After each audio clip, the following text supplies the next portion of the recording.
Hello everyone, today I will show you how to make Snapchat private in 2025. And here's how it's done. Open the Snapchat app on your phone. Tap on your profile icon in the top left corner of the screen. On your profile page, tap the settings gear icon in the top right corner.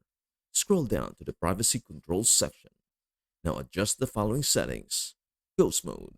Turn this on to hide your location from others. View my story. Set this to my friends to limit who can view your Snapchat stories. Contact me. Change this setting to friends so only people you have added can send you snaps or messages. See me in Quick Add. Disable this option if you don't want to appear in other users' Quick Add suggestions. By adjusting these settings, your Snapchat account will be more private and secure. And that is everything you need to know about how to make Snapchat private. Before we end, may I humbly ask you a favor? Please do like, share, and subscribe to our channel.